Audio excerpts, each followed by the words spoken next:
kita bicara hubungan antara Haramain dengan Nusantara sebelum jadi Indonesia, itu bukan hubungan yang singkat saat ini. Tapi ada masa sejarah yang panjang dari sejak masa jahiliyah, masa kenabian, sampai dengan masa risalah keislaman. Saya agak cepat.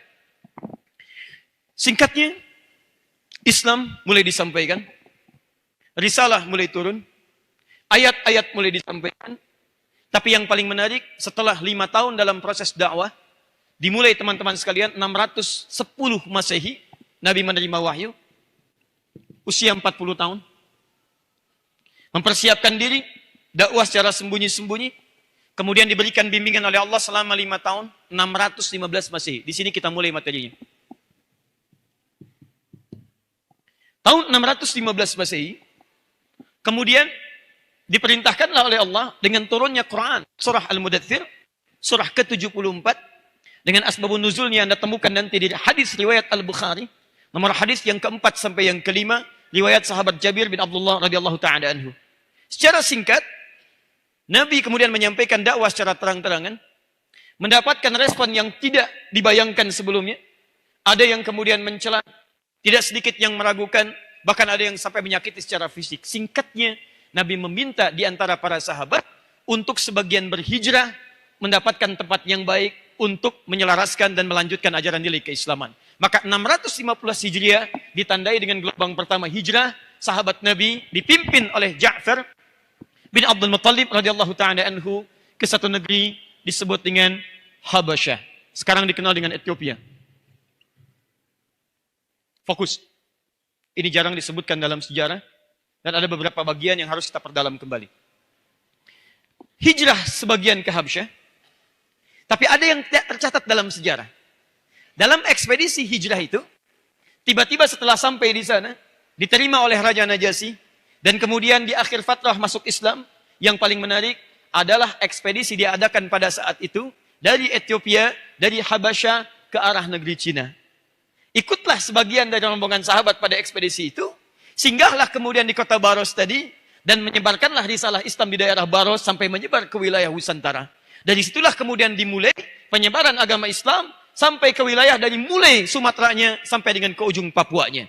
Sampai menyebar ada Malaysianya, Filipina bagian selatannya, Thailand bagian selatannya, ada Brunei Darussalamnya, ada Rakhine dengan suku Rohingya-nya. Jadi kalau kita berbicara tentang fase penyebaran awal keislaman, ternyata teman-teman sudah dimulai pada awal abad ke-7 Masehi. Awas, karena nanti ada seorang orientalis yang membuat rekayasa sejarah yang seakan-akan mengembangkan proses masuknya Islam ke Indonesia atau ke Nusantara, dimajukan, diakhirkan masanya sampai bahkan 5 abad setelahnya. Awas, hati-hati ya.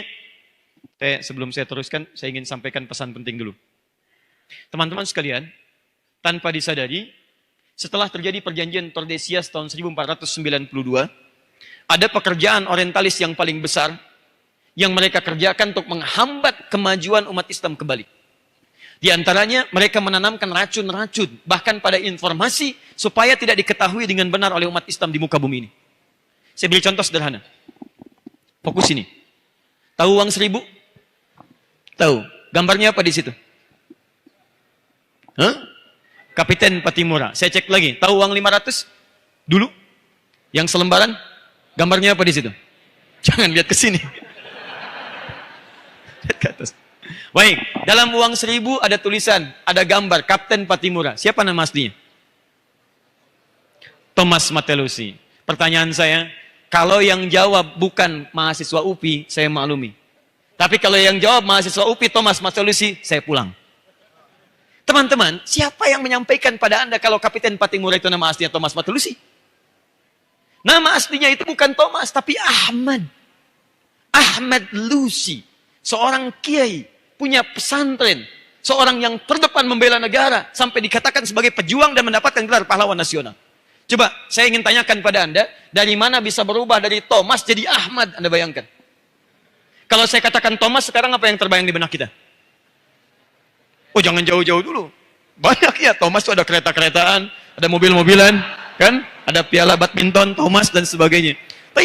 Tapi kalau kita sebutkan Ahmad, itu gak ada yang lain. Ahmad, min ba'di ismuhu Ahmad. Sekali disebutkan di Quran. Dzikra marra fil Quran, fi surat As-Saff, ayat as-sadisah. Surah As-Saff pada ayat yang ke-6. Ahmad, nggak ada yang lain, pasti Muslim. Pertanyaan saya, dari yang sederhana saja kok bisa berubah dalam nilai-nilai keislaman kita, dalam sejarah kebangsaan kita, kok bisa berubah dari Ahmad jadi Thomas? Pekerjaan siapa itu? Dan sekarang banyak nanti, sebagiannya akan ada dengan keterkaitan pembahasan kita. Oh, saya datang untuk menyampaikan informasi yang sangat penting dan kita berbagi. Ya, saya bukan datang pakai sepatu biru yang nggak bisa apa-apa. Ya. Blue suka. Mohon maaf Pak Rektor. Baju biru, ya, sepatu hitam. Fokus sini, fokus ya. Kadang-kadang kamera yang tidak fokus sehingga tidak bisa mengambil sudut pandang yang sempurna sehingga terjadilah apa yang tidak diharapkan. Ayo lihat sini. Fokus lagi. Sebagian kemudian ikut hijrah. Dan yang hijrah itu mampir di Baras. Disebarkan keislaman di sana. Menyebar Islam. Tiba-tiba datanglah Stockholm di kemudian hari mengatakan Islam baru muncul di Nusantara itu pada akhir abad ke-12. Datang di abad ke-7 disebutkan di abad ke-12. Buktinya apa? Buktinya muncul kerajaan Samudra Pasai di Aceh. Teman-teman coba pikir dengan logika sederhana. Jangan ditelan mentah-mentah. Bisa tiba-tiba Islam datang langsung bikin kerajaan luar biasa. Di mana masyarakat pada saat itu? Ada nggak mungkin orang datang ke sini saya bikin kerajaan langsung? Masya Allah. Mana kerajaan yang lainnya? Ada kerajaan Sriwijaya sebelumnya, ada kerajaan Majapahit setelahnya dan seterusnya. Jadi mustahil seseorang datang bisa langsung bikin kerajaan. Ini menunjukkan bahwa ada fase awal sebelumnya yang telah menghadirkan nilai keislaman sampai dengan ke Nusantara. Hubungan keislaman dari Haramain sampai ke Nusantara di awal abad kerasulan fase 7 Masehi.